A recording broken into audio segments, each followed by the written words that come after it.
Annie Schlesinger, and welcome to the next chapter. Here we are today, well, on a pretty dreary day, I might add, in Manchester Village, about ready to go into the heart of the Village Yoga Center. It's tucked away in the shops right across the street from the Equinox Hotel, so you may not have even noticed that it's there. But let's go and explore.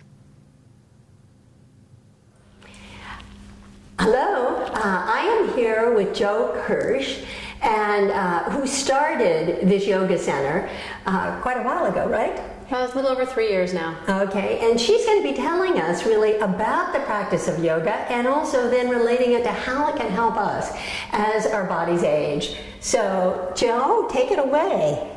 So yoga means union, and it really is the union of the mind and the body. So we spend so much of our time doing one thing and thinking about something else, living in a duality, if you will. Yeah. Right? So yoga is about paying attention. It's about being in the moment, linking the mind and the body together, and being present. And the main focus, the main vehicle we use for that is the breath. And you might say, well, we all breathe, but we don't stay present. You know, we're always, like I said, doing one thing and thinking about something else. So we use the breath to bring the two together, to yoke the mind and the body together. So you might say, so in our culture, yoga is pretty much looked at as a physical exercise. It's changing a little bit, but mostly we look at it that way in the West, in our culture. But really it's much more than that. Most yoga, as we refer to it, follows the eightfold path of Patanjali Yoga. Oh, I know, Patanjali was a sage who lived about 2,800 years ago. And he documented something called the Yoga Sutras. And what they are, it's a book of, sutra means threads, and it's a book of statements defining what yoga is. But really the main one is, I'll say it in Sanskrit, which is not a spoken language, it's actually a written language, an ancient language, and it's Yoga Chitta Vritti Nirodha, which means yoga is the cessation of the fluctuation of the mind. oh wow. If we can achieve that, that's good. Exactly. So most of the time what happens Well, then why is that good? Why is it good to achieve that? Yeah. Well, because if we're present right here, right now, in this moment, we're generally pretty okay. We're generally not suffering if we're right in this moment. What Eastern philosophy says that 99% of our suffering comes from attachment. And what it is, it's attachment to not only things, you think physical things, but it's more about ideas of how we wanted something to go. And then when it doesn't go that way, we suffer because we hold on to that. And we can make, and we'll get to this later, but incredible connections about our fear of dying as we age. And often when we sit alone in our houses, that's what we're thinking about. Sure, it's about, so basically, you know, we spend so much of the time either worrying about the future, or reflecting on the past. If we can bring our attention to the now, we generally suffer a lot less. That's really what it comes to. Our mind, if we can be present, our mind doesn't torture us so much, saying, what if this happens? Or what is she thinking? Or, oh my gosh, that happened before, and you know, maybe it's going to happen like that again. And these are all things that we're conjecturing that we don't really know. It's a path. It's not, it's a practice. It's not, there's no end game, which is great. It's an ongoing practice. We change every day, and so as we practice, we pay attention, we notice what's going on, and that's why it's a practice. It's not like it has to be this way. So as I was saying, in the West, we mostly think of yoga as a physical practice. And that's the exercise, what's in my mind is yoga. People think they're going to come to yoga and that's what they're going to do to stretch. And if you ask, most people come to yoga for that reason. They would say they want to get more flexible. And that's it. And that does happen. Yoga is about the practice of yoga. The asana, the posture practice of yoga is about building strength and flexibility and balancing the two with one another. Many people are really strong, but then they're really tight, like guys particularly might be really muscle bound, but then they're not that flexible. Again, this is a generalization. Some women may be really, really flexible, but they don't have the strength, or and so it's the balance between the two. So yoga Between strength and flexibility. And flexibility, okay. Also encompasses balance. So strength, flexibility, balance, core, strengthening the core, because both of those provide you to be strong, flexible, and balanced. And all of those things are things that we start losing as we age. As little kids, once we figure out how to balance, we're usually pretty, flexible. And then through life, as we sit, which so much of our do, again, especially in the West, we spend chairs or sitting at tables or sitting on a couch or a movie theater or at an office in front of a computer, our hips get tight, tight, tight, where we have a lot of problems. And when the hips are tight, the knees get tight. They're attached to each other.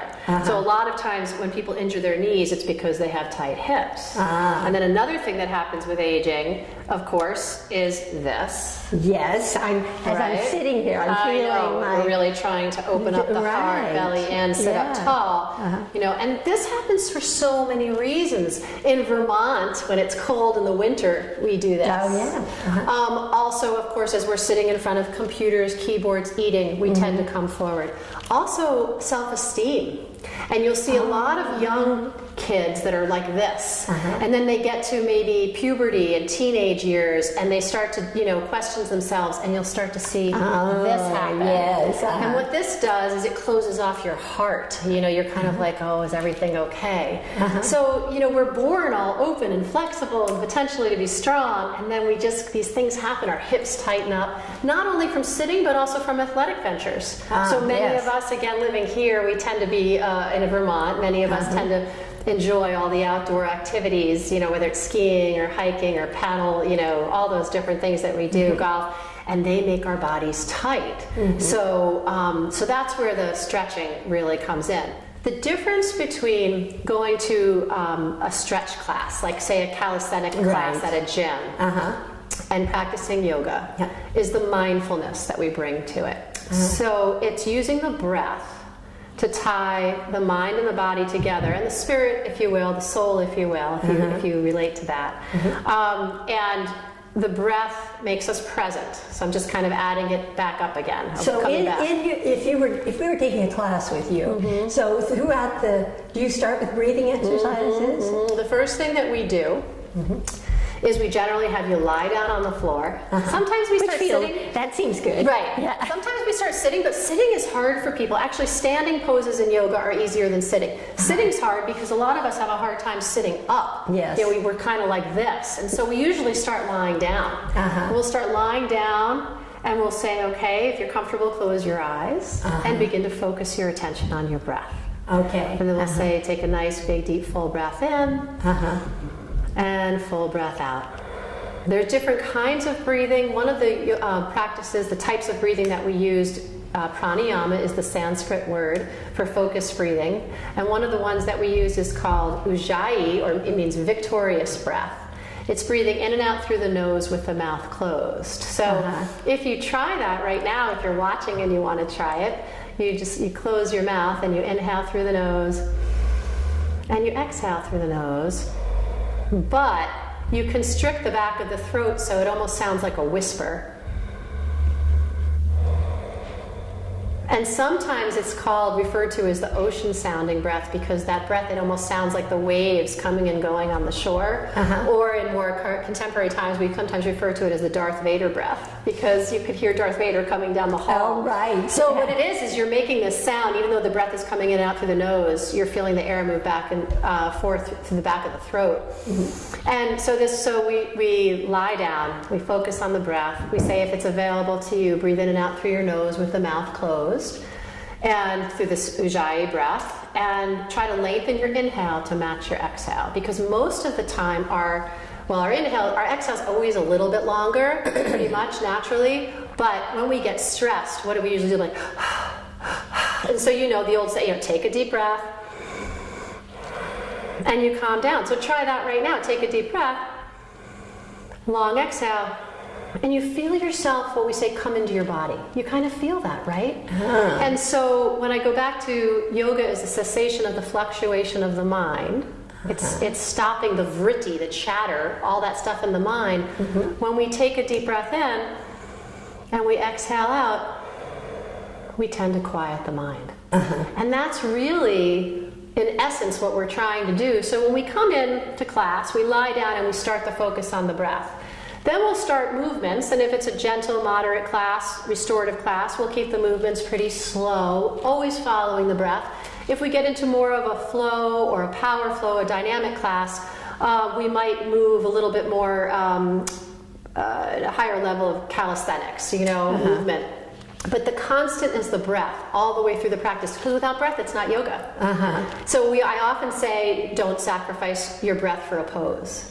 So if you feel like you just start getting out of breath, trying to keep up, you want to slow down and back off. Also, a lot of times when people do a forward fold, because they're so tight, they might do this, and then collapse all this. So anytime you want to make sure you can always have that integrity in the chest and the lungs and get a nice full breath with the shoulders relaxed down away from the ears. So all these teachings, so we tie the breath through the movement. We link the breath with the movement. Whether it's a slow class or a faster paced class, it's all about linking the breath and the movement. For example, we might say, inhale your shoulders up to your ears. Exhale, roll them back and down. Oh, that looks good just seeing you do it. Or with the shoulders soft, inhale, reach the arms up. Exhale, draw the palms to the heart. So every movement is with a breath. And what this practice does, when we practice yoga on the mat, it's really a metaphor for life, because it teaches us how to pay attention in the moment and how to find balance in everything that we do. So another one of Patanjali's Yoga Sutras is to find the balance between the hard and the soft. So the hard is sthira, the soft is sukha. So it's finding the balance of steadiness of effort and ease. So for instance, if we're on a mat, steadiness of effort, and then the opposing thing is ease. Exactly. Hard and soft, steadiness of effort. So where it might be hard is if like I'm really trying to like reach forward, like, that's too much effort. But then if I'm too back, like this is I'm not enough. So it's finding that place where it's a balance between effort and ease in each pose. And it's such a fabulous metaphor for life, because a lot of times in life when we hold on really tightly, like we want something, it's like we're anxious and it doesn't happen, or and then when we just kind of let go a little bit, the ease just comes. So it's finding that balance between steadiness of effort and ease. And so when we practice on the mat, we look for that in each pose. We look for it with our breath. Again, you don't want it to be, you want to find that nice ease in the breath. We look at it in our movements, not overdoing, not underdoing. And so but able to do that, we have to pay attention. So really what yoga is about, it's about paying attention. And by learning to pay attention, we really keep ourselves healthy. So to bring it to where that might come in is if we are sitting, say we're at our desk and we got tense about something, and you're like this, but you don't even know it. Right. You don't even know it. It teaches you, oh, wait a minute, my shoulders are up around my ears. I'm going to release them down. Or say we go out and we walk outside, and we're walking outside to the car and it's winter and it's slippery, but we're thinking about where we're going. Okay, what am I going to get at Shaw's? Or Nature's Market? What am I going to get? And so because we're walking on the ice, but we're thinking about something else, we're not paying attention. And then we start to slip and fall, and it's like, okay, so by being in the moment, I'm walking to my car, one foot in front of the other, I'm getting in the car, okay, I'm driving, pay attention driving, I'm at the market, I'm shopping. And it also keeps us, the other piece of that, just to go back to that slipping on the ice thing, the physical part that you gain, the benefits of flexibility and strength, is that if you do feel yourself start to slip, you tend to, instead of kind of bracing and stiffening, you kind of maybe relax a little bit and then right yourself more. So because you've learned like that, because you've learned how to balance. As we get older, we have a harder time. We lose it. Yeah. In yoga, we'll practice standing poses, and we'll practice standing on one foot. That's that one where you're on one foot and Then if someone might say, "Oh, I can't do that," and a lot of people are intimidated to come in because I got a lot of that has to do with the magazines that show these pictures of these beautiful models with their foot wrapped around their head. And right. It's not about that. Our mission here at Heart of the Village Yoga is to provide a safe, compassionate place for people to be. It doesn't matter if you know how far you get to touch your toes. It doesn't matter if what you can or can't do. It's about breathing, being present, and we meet you where you are. The other thing, and that sort of my audience will appreciate this, is as we stretch more, we will get more flexible. Oh, yes. I mean, one of the problems of being 73, which I am, is that I just find that, you know, in the beginning of the day and at the ending of the evening, I can be so tight. But if I take the time to stretch, makes all the difference in the world. Makes all the difference in the world in terms of, like, if I'm beginning to feel arthritic in my hips, if I stretch, that changes something down there. Absolutely. Yeah, and our muscles start knowing it a little. Exactly. I'm so glad you said that. It's about kind of muscle memory. Yes. So part of the practice, coming to a studio to practice where you have the supervision and instruction of a teacher, is that you can make sure you're doing things correctly, alignment-wise. Right. Because you want to make sure that you have like your knee over your ankle to keep your knees keep your joints safe, that kind of thing. But what happens is the practice becomes insidious. It kind of creeps into how you are. And so if you come in once a week, hey, it's better than not coming in at all. Yeah. I find that the magic number is if you could maybe practice, 3 times a week, it really starts, so when you're sitting, you realize, oh, my back's a little bit, tight. I might just do a little twist and I can just kind of release it because twisting relieves compression in the spine. Oh my God, this feels so good just doing it. And the other thing is that the spine, we like to move the spine each day in all the 6 directions that it moves in. So twisting are 2 of the directions, and then a lateral stretch are 2 more. Yeah. And then flexing and extending the spine. So those 6 directions. So just by doing that in class, and same with the way the leg moves in the hip, also rotating it the different ways and moving it forward and back. And so by just moving, keeping everything moving, keeping the blood moving, it helps certainly with arthritis and the stiffness that just happens in our joints in general. And when you start to do it a little bit, it gets exponential. I guess that's really, you do it once, it's great. You do it twice, it's more. And then you do it 3 times, you start. And so you might, in the morning when you wake up before you get out of bed, you might just draw your knees into your chest. Yes. Give yourself a hug, release your lower back. Maybe drop the knees to one side, a little twist. Maybe this is what I do, drop the knees to the other side. So now, You do this right in bed? I do. And then so I've started to move my spine. Then I, go put my feet towards the floor, and same thing. I might open my feet up a little bit, and then just do like a little, a little rounding, a little stretching here, and do this and do this right before I get up. It's like, and then it's amazing when I go to stand up. I am so much more comfortable in my body than if I didn't do it. And it's like if you image a dog or a cat and how they move when they first get. They never just jump right up. They're always like, okay, exactly, right. Yeah. So it's so funny. My father, before he passed, not too long before he passed, he said, Joe, I spent my whole life taking better care of my cars than I did my own body. He said, isn't that true? And I think that what we do is in our culture is just that. We just spend a lot of time in our mental, it's like, or taking care of each other. I mean, women have that true. problem so much. Yeah. So taking the time to take care of yourself, and that's what we find a lot here. We definitely have more women than come in than men, but our male population is growing, and but people find the support and the community, the being with one another, I think, is is at least as important to them as the yoga itself. It's the connection. Right. It's feeling safe. Everybody says, "Boy, I just feel so safe and at ease when I'm here." I'd like to say something about that, because the issue of being social, of being in touch with other people, you all know, it is so important. And after you spend a day alone in your home, which we all feel like it's great to be able to do that, but we really need to be with people and feel that kind of support that you. Yes, it's yoga's not necessarily meant to be practiced alone. It's really meant to be done with a group and feel the breath.